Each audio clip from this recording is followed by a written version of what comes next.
खून की बोतल लगा दी है, 2 दिन में ठीक हो जाएंगी ये। वैसे डॉक्टर साहब मेरी बेटी को हुआ क्या है? इनको शुगर की बीमारी हो गई है। इन्हें कुछ मीठा मत खाने देना, मीठा खाने से इनकी जान भी जा सकती है। ठीक है डॉक्टर साहब, ये लो अपनी फीस। ठीक है, चलता हूँ।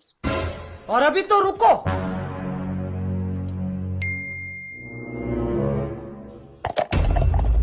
तुझे दिखाई नहीं देता मेरा मेकअप का सामान गिरा दिया? तुझे नहीं दिखाई दे रहा? मेरा फोन गिर जाता अभी। बताऊँ अभी तुझे कुत्ते?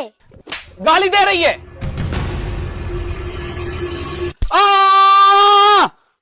क्या हुआ? मम्मी, इसने मुझे काट लिया। इसको क्या हुआ? कोई डॉक्टर को बुलाओ। मैंने कहा था इसे मीठा मत खाने देना, मीठा खाने से इसकी जान चली गई है। क्या खाया था इसने? डॉक्टर साहब इसने तो मेरे बेटे को खाया था। हाँ, तो इसी मीठे को खा के मर गई है ये लड़की।